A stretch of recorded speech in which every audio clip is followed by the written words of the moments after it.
Hey Judy, I was wondering, your two kids, did you notice a big difference between how the two grew up? Was there any big differences that you noticed? Um, the the the two boys were 27 months apart. So Jeff was born in June, and 2 years later, at the end of August, Doug was born. He was supposed to come in September, but couldn't wait, so was born at the end of August. That I have, as I've said before, I had very little experience with babies, so I learned a lot. But what I also learned is that every baby has his own unique character. And so Jeff would stay up late and sleep in. Doug would wake up early and go to sleep in the middle of a story that was being read. So while a mom learns to take care of children, everybody is different. And so I'm sure if I had 7 children, I would say the same thing, that there were always differences. So I guess if I had 7 children, the oldest would be taking care of some of the younger ones, but I didn't have that. It was interesting. Jeff didn't start to walk until he was 14 months old. He was content to play with things, but then when he started walking, he ran. He loved to climb, and so when Doug started to walk when he was 1 year old, we'd had a birthday party for him. Both sets of grandparents were there, and he took his first steps in front of the grandparents. A political move, if ever there was. And he then tried to do everything that Jeff was doing. If Jeff was climbing, Doug was climbing right behind him. And so I learned to teach my sons to hold on tight, because it was important that they be safe. I knew if I wasn't there, they were going to start climbing, and so I taught them to hold on tight. We were in a neighborhood when the boys were like 3 and 5 or 2 and 4, and Jeff was climbing up in a tree, and another mother came to me and she gave me the riot act. How could I let him do that? And I realized she was scared stiff of letting her kid get up in a tree, and so she felt like I was not being responsible. I was setting a bad example, I think, was the idea. But I, maybe because I'd grown up climbing in trees with my older brother, who was 5 years older, and I just knew it's something you can do for free, but you have to do it carefully. So I had climbers for kids. Initially, I think Doug was more attracted to a ball. He liked sports more, the younger one. And Jeff played baseball. Well, we were in Moorhead, and he got there, and he started baseball when they were starting to have the kids pitch. He was out in center field. They had double headers in this 90-degree heat, and nobody could ever hit it out to the field except the one or two times in a whole game when Jeff was looking elsewhere. And so he didn't play baseball the next summer, and I understood why. They both played basketball. Doug played baseball. But Jeff got interested in soccer and really loved soccer.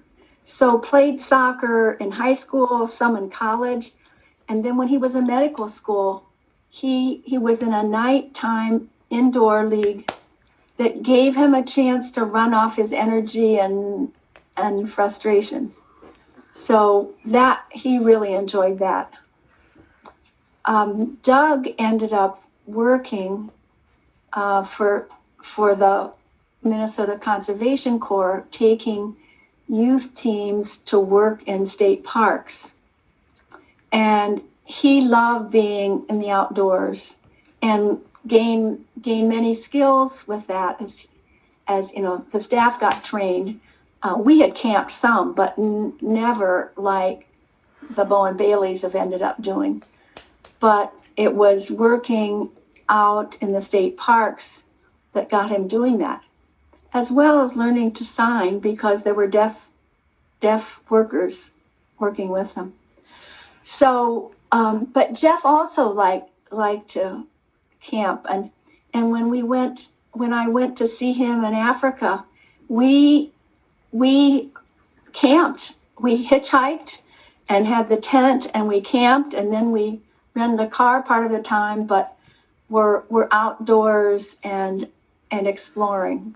So, in different places with different experiences, they've both enjoyed the outdoors. Both. I was wondering how did they eat? Did they both eat the same foods, or did they not like the same food? Did they prefer different things? Did you cook two different meals, or did they eat the same? How'd that work? I don't remember so much difference in what they ate. I mean, I roasted chickens. We made hamburgers. Doug has now become a vegetarian mostly. Jeff learned. He was in Liberia first, and then in Botswana, so learned to eat there. I remember Doug having spent a semester in Zimbabwe and had cornmeal mush for breakfast every day. And when he came home, one of his questions was, why do we need 64 varieties of ice cream? You know, when you've eaten really simply for 6 months, you wonder why all the varieties that Americans seem to need. So now, both of them, Doug, as I said, is more vegetarian. Jeff eats a variety of things, but I don't. I haven't been to Massachusetts since Thanksgiving, so I don't know what the trend is right now. It's different to not be able to be traveling as we have been fortunate to be able to do. So.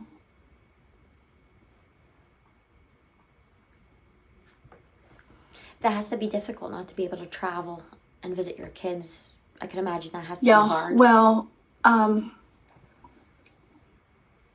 Doug had been doing some for work before COVID, and now I think Zoom's every place like other people, and that's true for Jeff was commuting from Massachusetts down to Providence for his lab, but now is having to do all things remotely.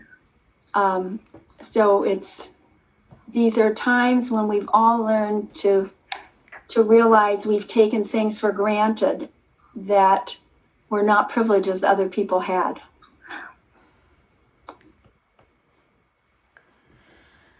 I was wondering, your sons, did they grow up going to the same schools? Did they both go to the same school? As young kids, or just all the way through, up through. Did